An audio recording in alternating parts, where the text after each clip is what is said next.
Hi friend, welcome to the Quiet Connections podcast. Do you feel anxious and not good enough in social situations? Feel like you're weird, broken or don't fit in? You are not alone. Join Hayley and Stacey on a journey to quiet confidence, picking up key insights to help you feel more calm and confident, so you can finally speak up, join in and feel like you belong too.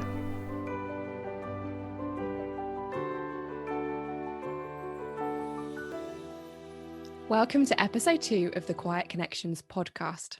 I'm Hayley. And I'm Stacey.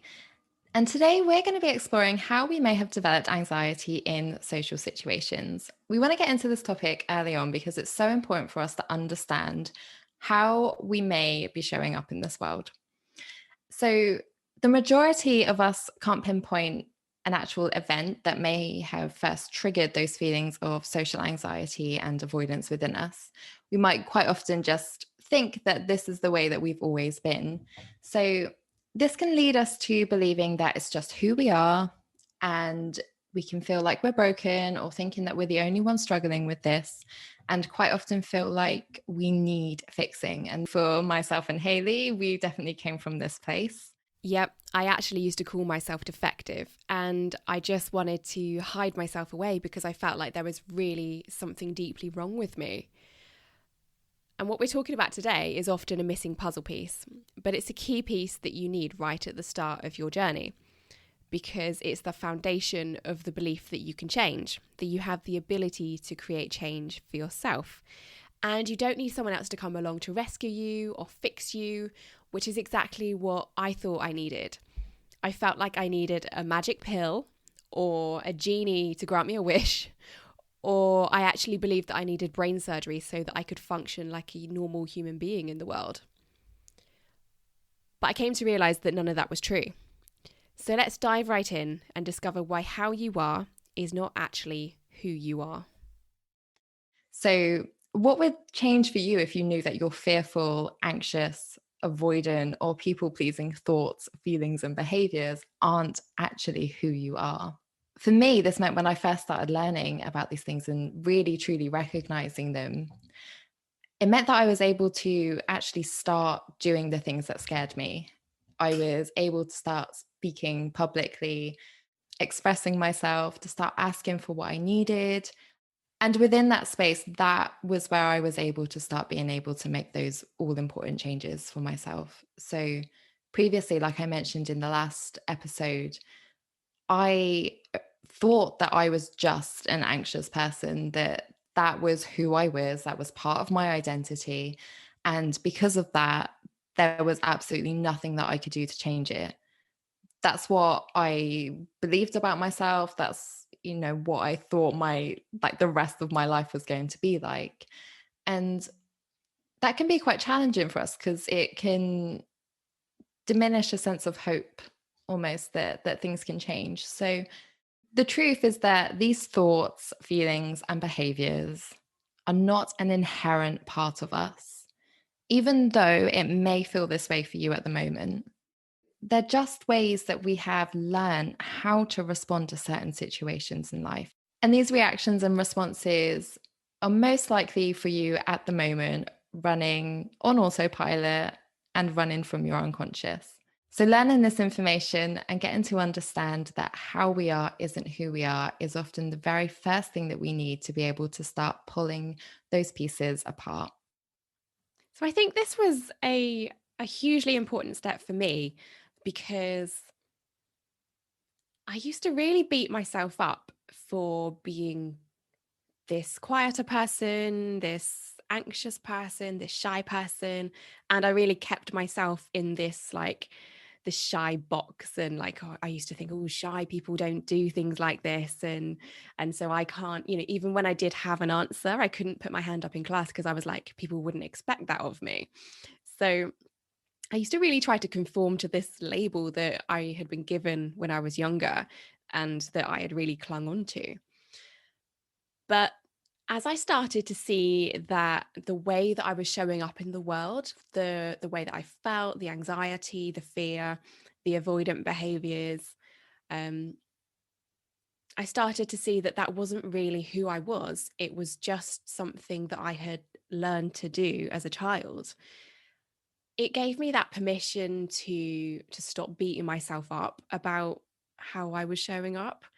Yeah, that made a huge difference for me as well. And being able to see myself from the perspective of a child acting in that way or having learned how to respond in that way meant that I was able to be so much more kinder towards myself, because if I saw another child, someone who perhaps wasn't me, but another child who was just afraid and was fearful of other people noticing her or being able to see her and was afraid to speak up, my response to that child wouldn't be to criticize them or to dismiss them or invalidate their experiences. It would be to support them and hold their hand and tell them that it's okay.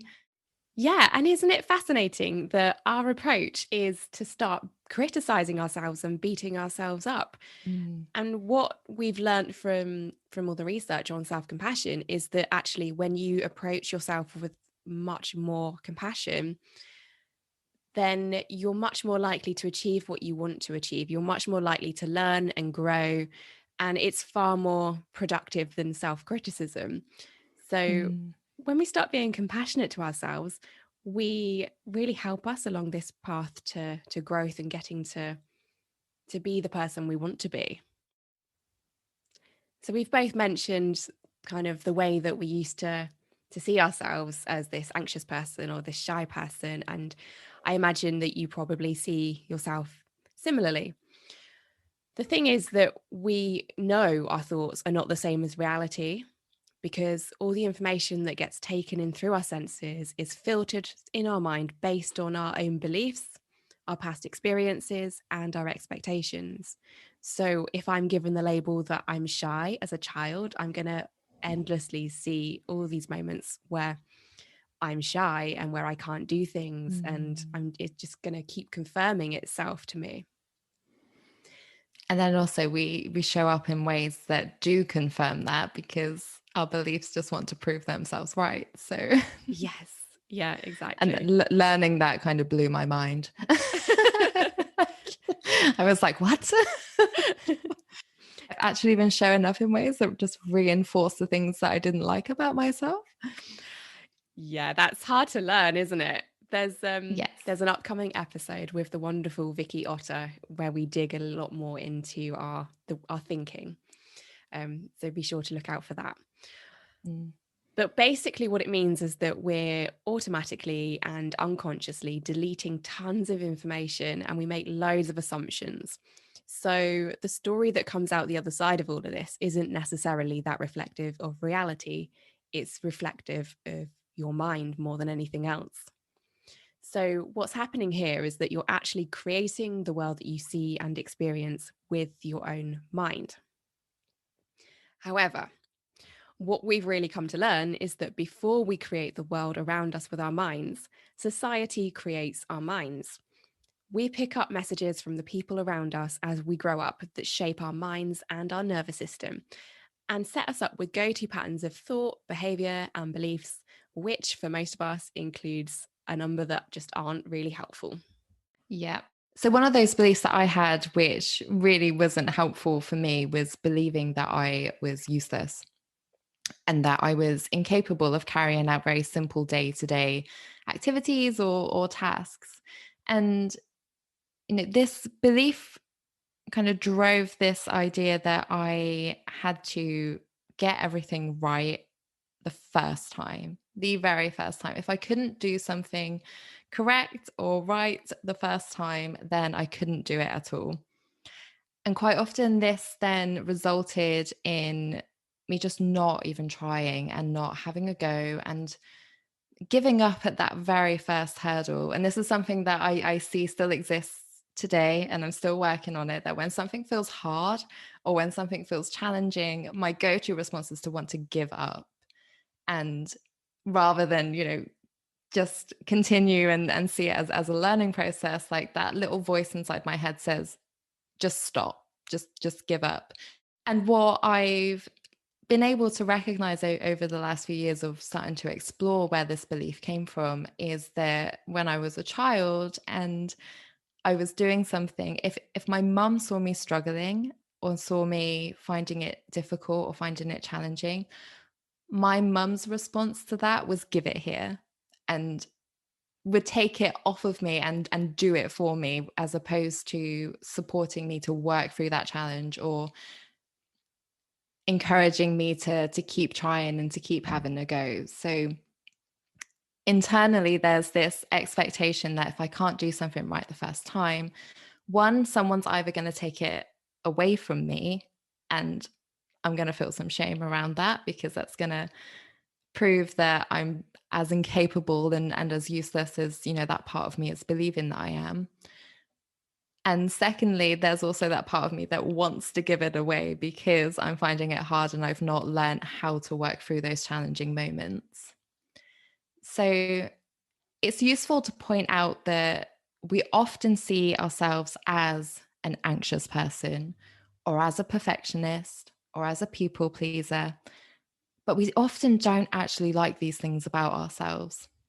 But what we're not recognizing is that these are just our go-to patterns of behavior based on the ways in which we have learned how to respond to stress. A leading researcher that both myself and Hayley love is Dr. Gabor Mate. And we love his work because he looks at the impact of how our early experiences shape our minds, shape our nervous systems, and shape the way in which we are showing up in the world. Separating those differences between, who we truly are and how we're responding. So he says, what we call the personality is often a jumble of genuine traits and adopted coping styles that do not reflect our true self at all, but the loss of it. So what he's saying here is that on one hand, we've got our genuine self, our authentic self, the traits and the qualities that make us who we truly are. And on some level, you will know what those aspects are within yourself. They may be a little bit hidden right now, or you may feel like you can't quite reach them, or that they're out of sight almost, or you may even doubt that they exist at all. But deep down, you know that those bits are still there and they are still within you. And on the other hand, we have all these adopted coping styles, all these strategies that we've learned, the things that we describe as being or making us an anxious person or a perfectionist or a people pleaser, the behaviors that are driven by those fears of what are other people going to think? How does the world want me to be? Yes. So to separate those strategies from who we really are, first we have to understand how we learned them in the first place. Well, I think that was a really good example that you gave about your mum, Stacey. And it demonstrates just how easily these messages are passed from one generation to the next. And my experience was very much the same. And I spoke in the first episode about my mum saying to my little nephew that he should be colouring in a face a different colour because this isn't the colour of people's faces. And the outcome of that was a few weeks later, I was around visiting him for his birthday, and he called me to help him with some colouring, and he wanted me to tell him which colour went where. And that just felt heartbreaking. I know. But I could just see that that's where my own perfectionism had come from as well. And I can see that in my mum. And I think the reality is that we're growing up in a culture where so many of the adults around us are stressed out, they're overworked, financially struggling, experiencing their own mental health challenges, whether that's diagnosed or otherwise. They're carrying unprocessed hurt and grief, suppressing their own self and their own feelings. They're not able to cope with feeling vulnerable and having tough conversations, and they've got all their armor on. They might be detached or emotionally unavailable, and often seeking some kind of peace, fulfillment, and freedom from their own discomfort in ways that aren't necessarily healthy for them or for us as their children. Yeah, I'd just like to pop in here also that from what I can see now from my mum's like response to me, I believe that she was, trying to act from a place of like compassion, of being like, let me help you. But it just came across in just like an unhelpful way for a child that didn't help me learn how to actually work through challenges. But I think from her, like looking at it from her perspective, it's almost like my child is struggling. I need to fix this for her. I need to, make sure that she's not struggling anymore. But also from a place of my mum's own personal challenges and struggles with having to get things right and things needing to be good enough as well. And that unprocessed pain that or struggles that my mum experiences just being acted out and expressed onto me. Yeah, and I can certainly see similar patterns in me and my mum, where it's like, if I can't do it perfectly, then I'm not going to do it at all. Mm. And I guess that parenting children in a way that actually promotes confidence and promotes self-acceptance, and encourages healthy connections and boundaries is really challenging when you're wrestling with your own unprocessed issues or packing them down. Yeah, because again, I think a lot of our take our generation and our parents' generation, for example, that was the message that they received, that, it's not okay to talk about these things, It's not okay to vulnerability is feel. weakness. Yeah. The only way to survive in this world is to push all of that away. And that's been such a strong message within our society and within our culture for such a long time now. And in my personal opinion, I feel like we're now kind of reaching this point where we're starting to realize that that's not the best approach anymore. And everything is starting to, like, I suppose, bubble up to the surface. And yeah, it's time for change. Absolutely, it really is. The problem is that we can't ignore these emotions. If we're packing them down, they're going somewhere. The more we try to ignore them, the more intense they get, the more easily triggered we are, the more shut down and detached we might be to try and cope, and the more we feel the need to numb those uncomfortable feelings. I think essentially it's just hard to show up and be present with a child when this is all bubbling away under the surface, right?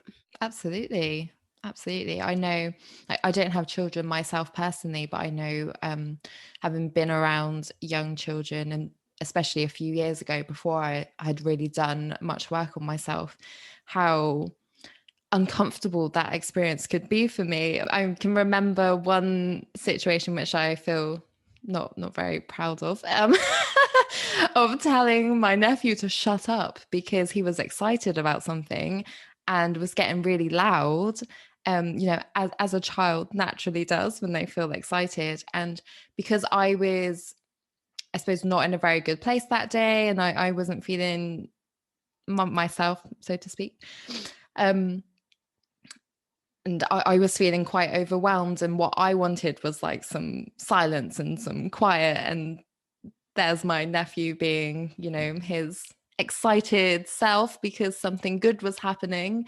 And my response to that was, shut up, be quiet. And even as I said it back then, I kind of like heard the echoes of my own childhood, and was like, oh my God, I can't believe that I just said that, when I know that, when I was a child and when that happened to me, my response was to shut down and to just go silent, take myself away, feel like I'm unwanted, feel like that people don't want me in their presence, and again, like I'm being an inconvenience to them. So You make a really good point there, Stacey. And from my own experience, I was, also told to be quiet and don't be an inconvenience, and give my parents the space that they wanted to make them happy.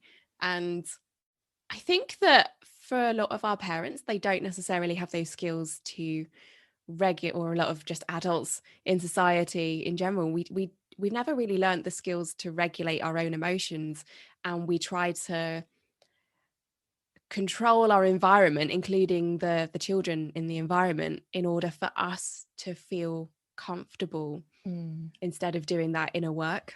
yeah. And when a child doesn't meet the expectations of the adults around them, be that realistic for their developmental age or not, then they can really experience that criticism, ridicule or shaming or shouting or slapping, or even disengagement and avoidance.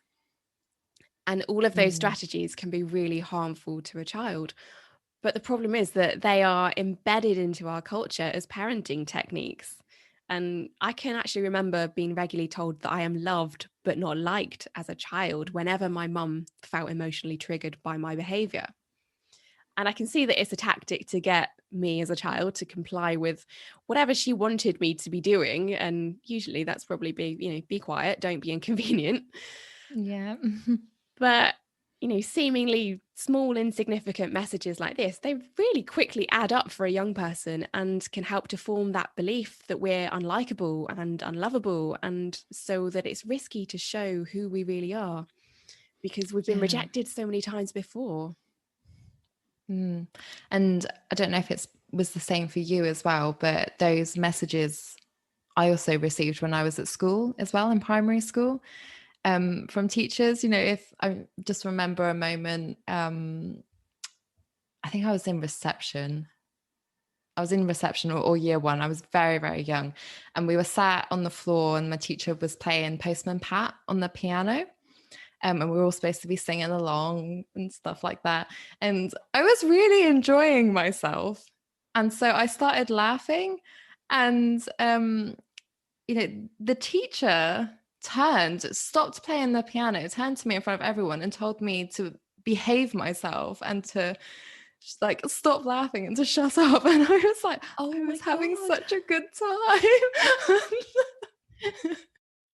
I think it's really common to get those messages from our teachers as well, who are dealing with the same things that our parents are, really. And, Exactly. they've got their own challenges going on in the background as well. And, maybe they're a bit like you said, not in the best place, feeling a bit overwhelmed, not having a good day. Or maybe they just can't even see that the child is having a good time. Yes.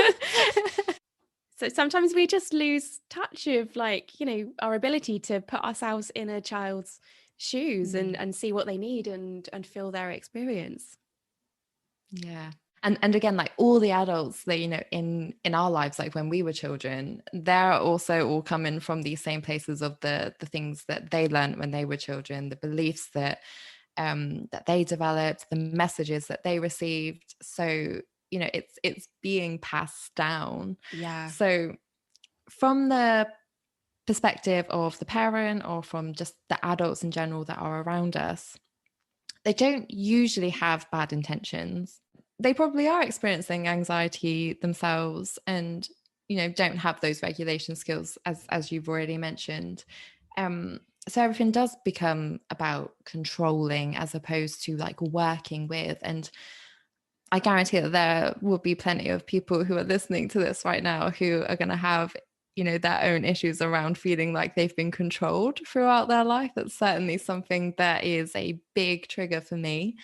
And I can very easily perceive a person's behavior as them, oh my God, they're trying to control me, when that's not actually true at all.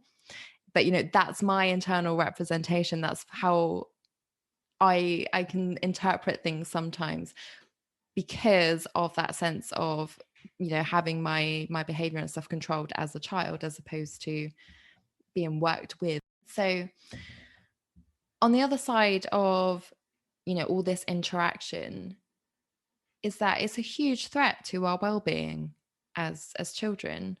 And because as children we depend on those adults around us for survival, we will mold ourselves into whatever we believe the adults around us want us to be, or what we believe that they need us to be.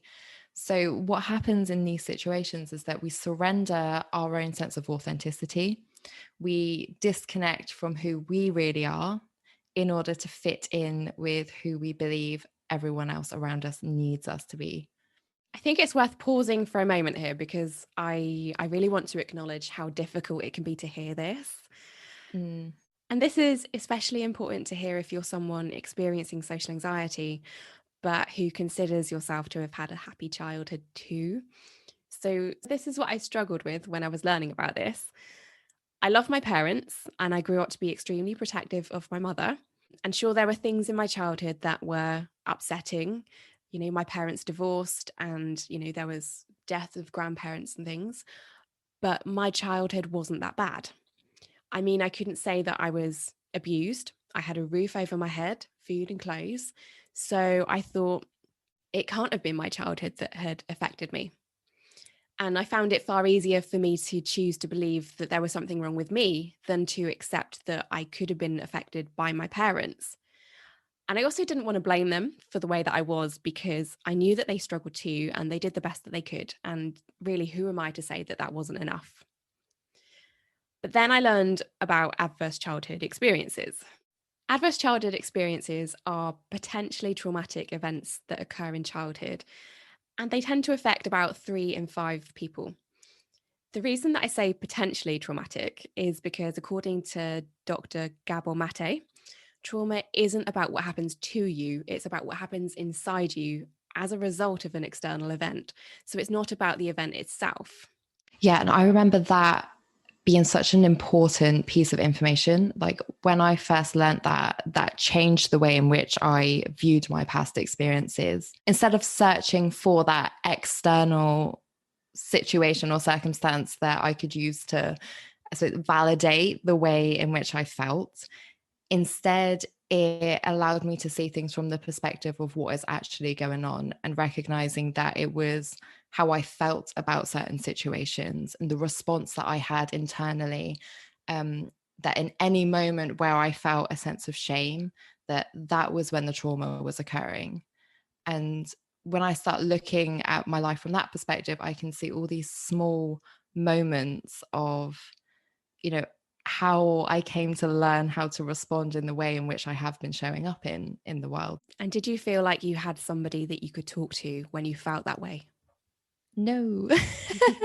No. And again, this is what Gabor Mate says all the time, isn't it? Of like, if you didn't have that connection with a supportive adult in to be able to work through those challenging moments or work through those painful feelings, that then we store them. And actually I was watching a webinar or something the other day, and someone mentioned the fact that like that trauma gets stored in our bodies with the intention that we will come back to it later when we can actually process it. So if we're children and we experience those overwhelming feelings or painful feelings, and we don't have that supportive adult, connected adult to work through them with, as children, we often can't process those feelings by ourselves. So our bodies hold on to them with the intention of, at some point, we're going to process this and we're going to work through it, because it doesn't just disappear.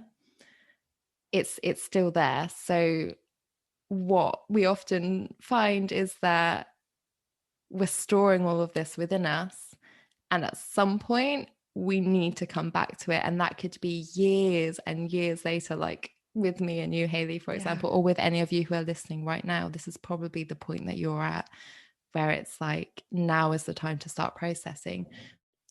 What you're saying there, Stacey, really links to the work of Dr. Nadine Burke-Harris, who is another amazing researcher into adverse childhood experiences. And she's written a book called The Deepest Well.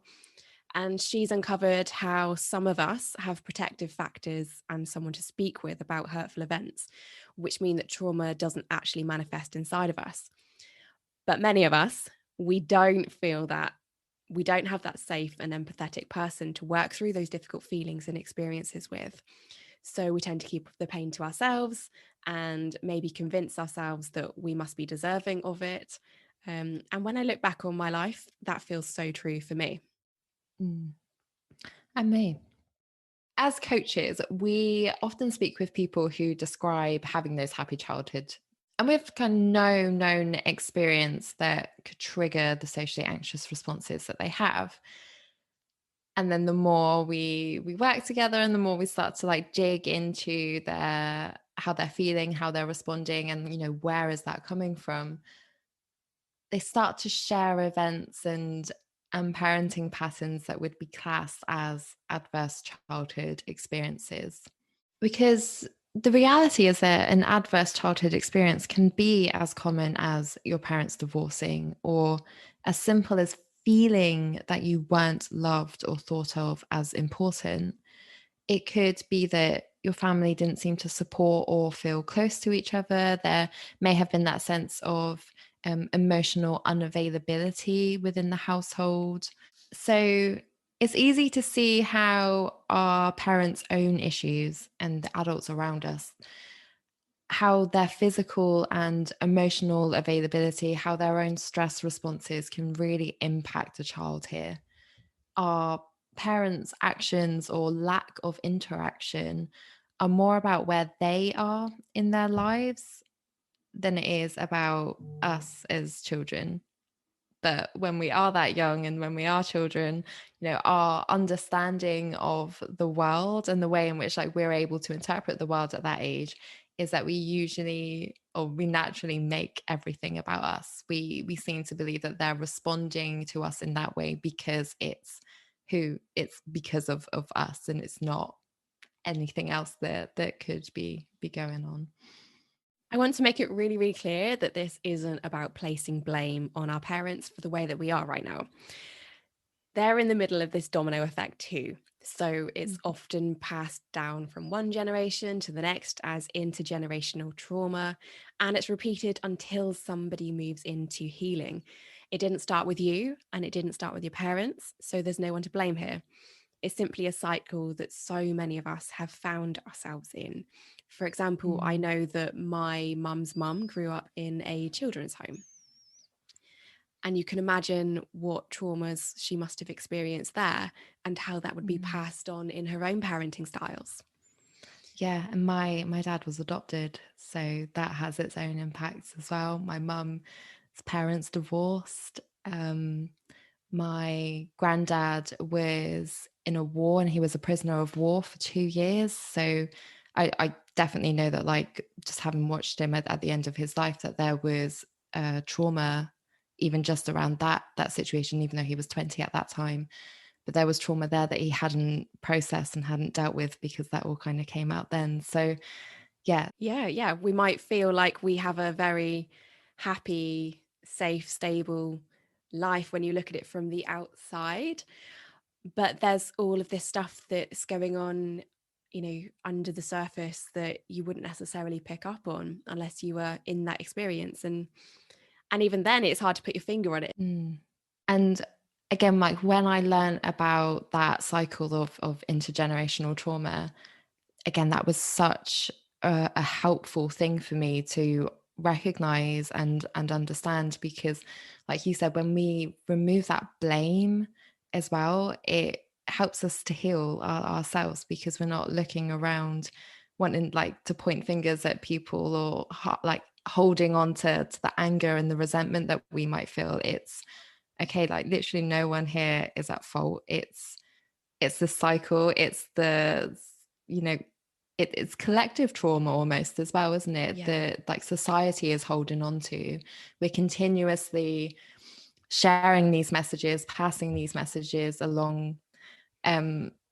And yeah, like you said, at some point, like, we have to step out of that cycle or step off of that carousel. And that happens when the person steps into healing. So I think it's important for us to remember as we go through this journey that we don't know how to do better until we learn about it. And just as we look at our parents as well, we need to remember that, they might not feel capable of changing until they see themselves in a different light. And the same for you. Or you might feel like you're stuck in your ways until you get the right kind of support. So let's look at what happens when we do experience trauma in the form of adverse childhood experiences and how this relates to social anxiety now. Okay, so when we experience trauma, we're adapting from the inside out. Our nervous system learns to bypass our natural social engagement system, and it leans towards either a fight response, which might look like anger and defensiveness, or a flight response, which would be running away or distracting ourselves. It could also lean towards a freeze response, which is when we shut down and perhaps isolate, and a fawn response, which would look like us people pleasing and putting other people first, putting ourselves last. And these become our nervous system's new go-to settings. So when we have a dysregulated stress response, we're acting and thinking from a place of pain and fear. We might not even know how we're feeling or what our bodies are telling us that we need, because quite often we've then disconnected from those gut instincts and from our body's natural communication. So we become less flexible in our responses and we might start to act more defensively. And I've seen that shame plays a huge role in this too. This is something that I noticed in myself and in everyone that I have coached who has experienced social anxiety too. And I know that the research heavily links feelings of shame to traumatic experiences. So I want to share Brene Brown's definition of shame here because her work has really helped me to connect the dots. And Brene is a renowned shame and vulnerability researcher who began exploring what gets in the way of connection. And her definition of shame that emerged from her research is this: shame is the intensely painful feeling or experience of believing that we are flawed and therefore unworthy of love and belonging. And I feel like this really gets to the core of the issue. It doesn't matter if you describe yourself as socially anxious or not good enough. Underneath it, we see this one common theme crop up time and time again. One of the most interesting things from Brené's research is that when we're experiencing feelings of shame, we tend to default to using certain behaviors as self-protective shame shields. And in her books, she's introduced us to researcher Linda Hartling, who shares 3 strategies of disconnection. And I'm going to list them now, so have a think about which strategy you might use primarily. So the first one is moving away, which might look like withdrawing, hiding, silencing ourselves, and keeping secrets. The second one is moving towards, which may look like seeking to appease and please others and to be seen as perfect. And the third one is trying to gain power over others through aggression, blaming, and shaming. Yeah, so listening to those, I can definitely see that moving away was my primary strategy. Withdrawing and hiding, keeping myself quiet, and actually, yeah, keeping secrets as a child was a big thing. If I had done something that I believed I would get in trouble for, it was very much cover all traces of evidence, don't say a word, and hopefully no one will realize, but that usually wasn't the case. But yeah, withdrawing is like the big thing that I would respond with. And actually, I used to receive a lot of messages and stuff from my friends being like, hello, are you hiding from the world again? And it was like, crap, yes. Yeah, and that moving away makes sense because we know that social anxiety is characterized by anxiety and avoidance. And that's triggered by an intense fear of negative criticism in performance and social interaction situations. And we know that whenever possible, when we feel socially anxious, we'll attempt to avoid our most feared situations. And whenever avoidance isn't possible, it becomes more about enduring this situation with a sense of panic or distress. And you might feel pressure to show up perfectly or to please other people. So that might be a moving towards as a secondary response when you simply can't move away.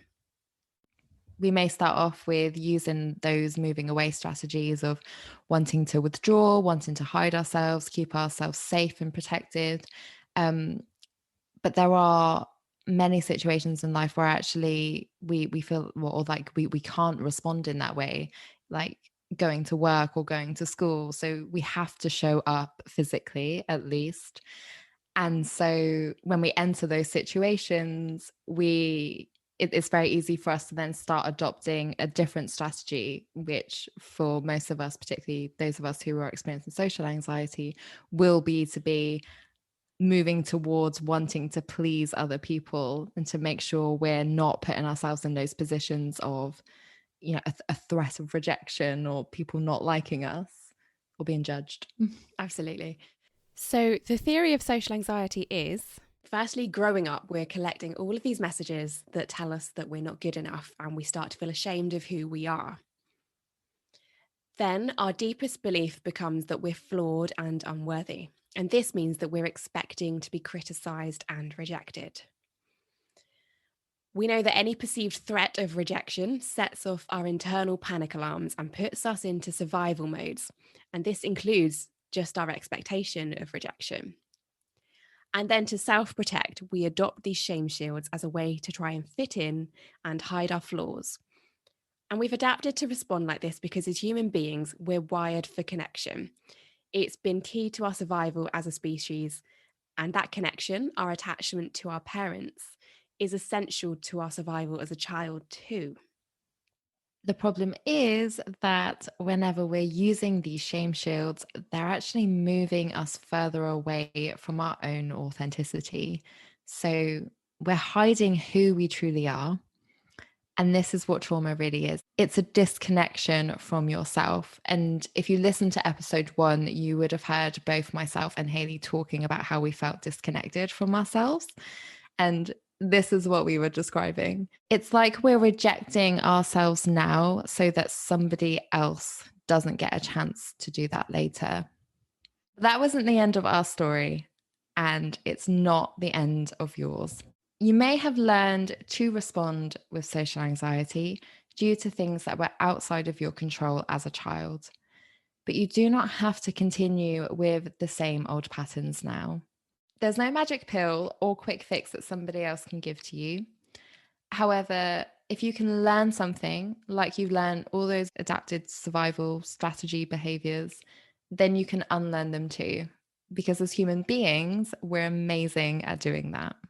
So once you realize that how you're seeing the world and yourself and how you're showing up isn't fixed, you have the ability to question those old unhelpful beliefs, thoughts, and behaviors that have been holding you back, and to practice choosing to respond in new ways that do work for you instead. So this means seeing that you're the one person who can now begin to recognize those old automatic patterns that are no longer serving you, and then start to do the work to change them so that you can show up as your true, authentic self. And how empowering is that? It absolutely is. And I'd like to offer you this final empowering thought from Gabor Mate. So Gabor tells us it is not the world, not what's outside of us, but what we hold inside that traps us. We may not be responsible for the world that created our minds, but we can take responsibility for the mind with which we create our world. And I think that's a gentle reminder for us to acknowledge the hand that we've been dealt and see it for what it is, and also focus on what we can do. To get really curious about the way that you think and feel and behave, and the things that you believe, and to look at what else could be true. What other choices do you have in the way that you show up? What do you need to learn and understand? What tools and techniques could help you? We're going to be offering some new insights and tips throughout this series to help you collect some of those puzzle pieces that you might not have yet. For those of you that would like to download an ebook detailing what we've covered in today's podcast, you can go to quietconnections.co.uk/free gifts. Join us again soon for episode 3, where I'll be talking with writing and wellbeing workshop facilitator Emily Wheeler, who's a beautiful, quiet soul herself. And we have a lovely chat about how writing can benefit our well-being. We talk about comfort zone stretches and also why you don't have to apologize for being quiet. In the meantime, please stay connected. Thanks for listening. You can find the show notes from this episode at quietconnections.co.uk. Claim your free gift now at quietconnections.co.uk/free gifts.